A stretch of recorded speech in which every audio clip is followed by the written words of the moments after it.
Okay, good afternoon, everybody. Movie Fan 2002 here, and as you can tell, I'm back at my house at the moment, back in Sunnyvale, because I'm visiting down for the weekend because it's my birthday celebration this weekend. And yes, yesterday was my, as you could tell, on Twitter yesterday, yesterday was my birthday. It was my 21st birthday actually, and today it's time for a Blu-ray update for today, September 29th, 2023. But before I do the update, allow me to show you guys some of the stuff that I got for my birthday. As you can see here, there are two books I have, one of them being the Journal Number 3 from Gravity Falls, and a Star Wars book called Brotherhood, which is about like Obi-Wan and Anakin, like during like the days in between episodes 1 and 2 of the Star Wars prequels.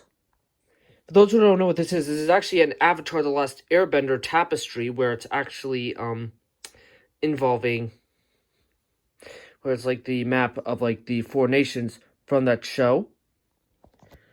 And I also got a few shirts for my birthday as well, like this one right here. This is a Pizza Planet shirt. The long sleeves did not come with it. I'm just wearing it over, like I'm just put it like under it because, well, it is kind of cold in here right now. I mean, after all, like, it is the beginning of fall and it's going to start cooling down pretty soon. So you can't blame me on that. While the other shirts I got are an Avatar: The Last Airbender shirt, where you can see most of Team Avatar, as well as Appa from that show, who's Aang's flying bison. A Pearl Jam t-shirt, because my family are big fans of Pearl Jam. As you can last year I went to one of their concerts.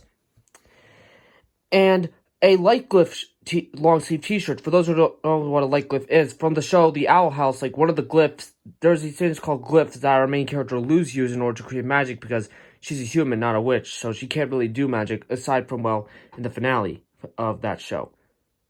And speaking of The Owl House, I also got some posters from the show, which I'll be hanging up in my dorm, like, sometime, like, in the future. Here's the one for Season 2. The poster for Thanks to Them. The poster for the Future. And a poster for Watching and Dreaming. Yes, the Season 1 poster is also on its way, so it'll be here soon. So as you can tell, this Blu-ray that I got is actually a birthday gift. Now, this Blu-ray did come out a few weeks ago, but hey, better late than never, am I right? And I'm sure you all know what this is, because this Blu-ray came out a few weeks ago, and it's from what many people, including myself, can pretty much agree is the best animated film of the year. Yup, Spider-Man Across the Spider-Verse. Yep, this is a Blu-ray of the film. Oh yeah, this movie is absolutely phenomenal. I mean, we can all agree on that. Like, this is just a phenomenal movie. It says, over 90 minutes of extras, Easter eggs, deleted scenes, and more. The best Spider-Man film ever made, say by Jake Hamilton of Fox TV. Oh yes.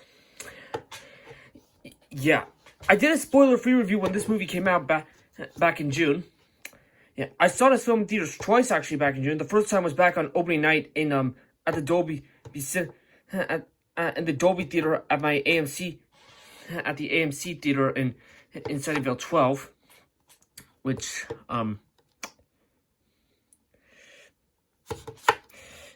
it was a very packed theater that night. I saw the film with my brother and my 2 cousins, Graham and Kate. Who are the same people who I also saw the Super Mario Brothers movie with. Then I saw it again the next night, this time with, not just with the same people, but also like with my aunt and uncle from my dad's side of the family. And my dad did see the film as well, but he didn't watch it until like he saw it on a plane, like coming back like from his trip. Oh yeah, I'm definitely gonna rewatch this movie again tonight. Yeah. Oh, this is such a phenomenal movie. Like, yeah. Oh, by the way, for this part of the video, I'm going to go into some spoilers for the film, because I didn't do a spoiler review when it came out. So, for those who have not seen the film yet, please just, well, go watch the movie, like, before you come back and see this. Although, there's a good chance that many of you guys have by now. Although, I am definitely going to rewatch this film later tonight. Although, I did heard about, like, some of the changes that Phil Lord and Chris Miller made. Like, there were some moments in the film. I'll show a couple scenes, like, to show you what I'm talking about. I'm only going to show a couple just to avoid copyright from Sony Pictures Animation.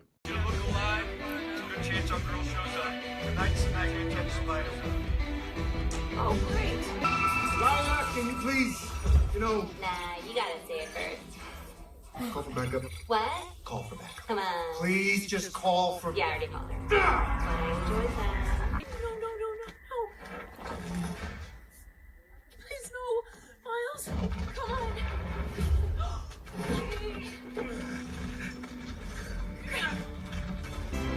Yo, this place is wild. Any sign of spot? Anybody else? Hey, anybody swap? Oh, so funny. Anybody else got jokes? You mentioned all in life.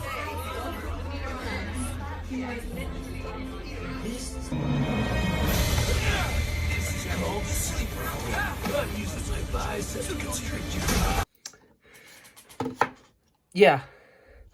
Although, even so, it's still pretty much the same film, so this is not going to be like the original Star Wars special edition trilogy changes. Anyways, here's the spine. In the back, you've never seen anything like it, say by Peter Travers of ABC News, and no, there's no other critic review. Blu-ray exclusives over 90 minutes of special features includes obscure and Easter eggs, the lead scene, Miguel calling, I'm gonna do my own thing, and interdimensional destiny across the worlds, designing new dimensions, designing spiders and spots, scratches, scars. Hold on, sorry, it's hard for me to read this low. Scratches, score, and the music of the multiverse. Escape from the Spider Society across the comic verse. Lyrics, videos, filmmakers' commentaries. Also includes creating the Ultimate Spider-Man movie, raising a hero, and your friendly neighborhood Spider-Cast. Oh yeah. In terms of my favorite films of the year, this is my second favorite, only behind Mission Impossible: Dead Reckoning Part 1. On SuperJackStro1, if you're watching this, although you follow me on Letterboxd, in case if you're curious, yes, Oppenheimer is in my top 3, although it's my third favorite film of the year. But it is understandable. Well, to why? I mean, but it is understandable. Yeah, I'm definitely gonna get Mission Impossible: Dead Reckoning Part 1 when that movie comes out. Although it sucks that movie didn't do well at the box office, considering like that film was released a week before the Barbenheimer phenomenon. I think that film should have came out. Honestly, if you ask me, I think Mission Impossible: Dead Reckoning Part 1 should have came out this month. Like, still be the same movie, but just like released at a better time. Plus, also considering now that the writer's strikes is now over, because back on Sunday the writer's strikes finally ended. Well, the writer's strikes did. The actor's strike is still going, although it is going to end pretty soon. I have complete confidence in it. I'm sorry, there was something on the camera. Yeah, sorry, but aside from that, yeah, this is the best animated film of the year. Yeah, I don't see any other anime movie topping this. I do know that Wish is gonna be great. I have no doubt about it. Although, can people please stop complaining about that movie's animation style? Just because it's not like this, it doesn't mean it has to be. But although I doubt that this film's gonna top that. Speaking of animation style, I love the numerous animation styles in this film. This is possibly some of, if not the greatest animation I've ever seen for an animated film. Like, like they go to like like in the first film, while they stay in Miles' universe, they go to like more universes in this film. And there's like distinct styles, color palettes, all that good stuff. Yeah. In fact, the reason why this movie took so many years to make is because like some of this got some delays was because of like some of the controversy behind like the production involving Phil Lord, and of course that, and also some scenes were just took long to animate. In fact, no joke, Spider-Punk, who is let's see here, where is he? Who's this guy? He took 3 years to animate the entire movie, which him alongside Spider-Man India, like Pavatir Parker, and I think that's how you say his name is Indian. Let me know if we got that right. Yeah, they're my favorite new additions, like, to this trilogy. Oh, yeah.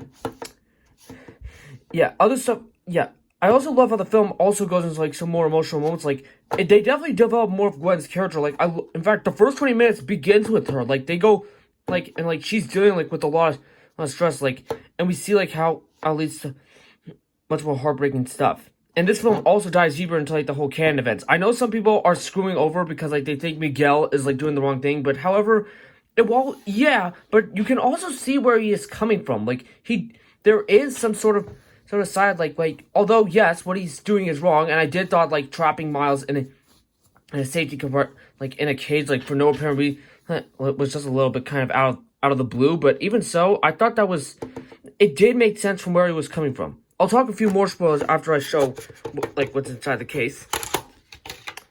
Yeah. Anyways, I open this up. Yeah.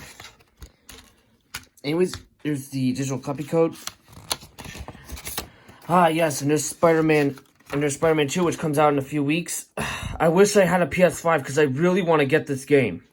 Or if it came out on the... And here's a little insert for the film's soundtrack. I'm not gonna lie, while I do like the soundtrack in this film, I don't think it's as good as the soundtrack in the first movie.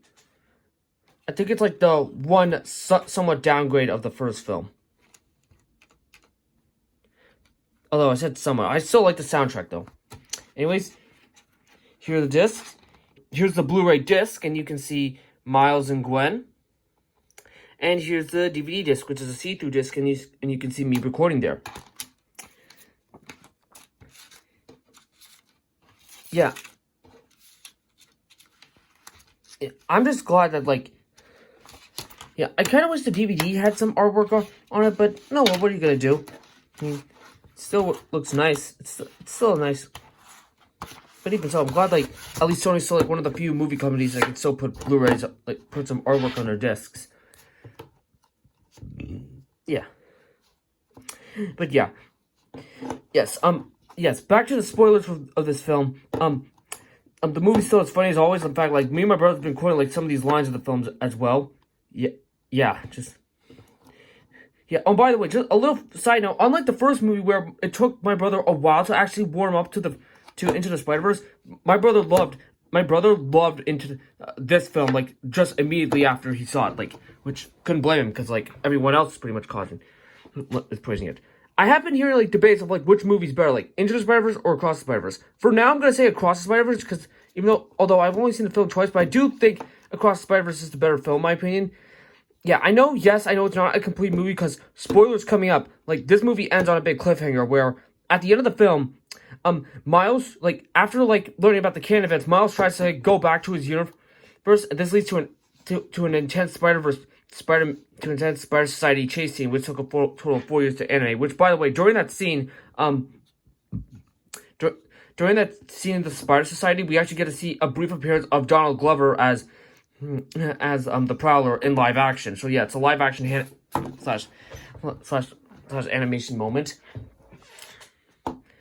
But aside from that, like, it was an intense chase scene. Like, he was able to do, like, Miles was able to, like, defeat him, well, sort of, and they were able to, and he was able to, like, get into this machine to go home, or so he thinks. But unfortunately, like, while that was happening, like, Gwen went home. Gwen was sent back to her universe, and she gets a nice heartwarming moment with her father, which that was a bit more of the movie's conflict, because, like, he was having a hard time, like, coming out to his parents, and he was about to, like, with Miles' mom near the end, but unfortunately a big twist comes where it is revealed, like, he is not in his universe, because he's actually in a different universe. And I'm not gonna lie, the moment when I saw Miles glitched, like, when I realized, like, he was not in his universe, I kind of got scared. I got scared of, like, oh my god, like, he's not in his universe. And to make matters worse, he's in a universe where not only, like, there's no Spider-Man, but also because there's Jefferson Davis, who is actually dead, and Uncle Aaron is still alive. And here's where things get even worse. The Prowler in this universe is actually Miles Morales, so now he's stuck in a universe, or so he thinks. So, because at the end of the film, like, he was able to, like, he's about to, like, electrocute his way out of it. So it looks like the next movie's gonna begin, like, with Miles fighting the Prowler Miles Morales. I don't know, to be honest, speaking of which, the next film, Beyond the Spider-Verse, won't be coming out until actually delayed indefinitely because considering like how the production of this film was such a nightmare, it's gonna take a long time for this movie to come out. But you know what? I can wait. If it took nearly 5 years for this movie to be released and turn out to be as good, if not better, than the first film, I'm okay with waiting. And besides, even Phil Lord and Chris Miller announced that this is gonna be the end of Miles' trilogy, which I'm okay with that. I'm glad at least creative decisions are coming in and they're not gonna force it. And yes, take your time with this film. They need it. Besides, and I'm glad that Sony is aware of this because this is what they need. So yeah, Across the Spider-Verse, fantastic film. I think we can all agree on this, and truly one of the best animated films of the year. And I've been hearing that some rumors, like some people are hoping that this film gets a Best Picture nomination. If that happens, I would be so happy if it does. That way, it'll make history as the 4th animated film to be nominated for Best Picture, with the first 3 being Beauty and the Beast, Up, and Toy Story 3. So yeah, Across the Spider-Verse, phenomenal film. Okay, that's gonna wrap it up for my Blu-ray update for today. September 29th, 2023. I'll see you all for my next video coming soon.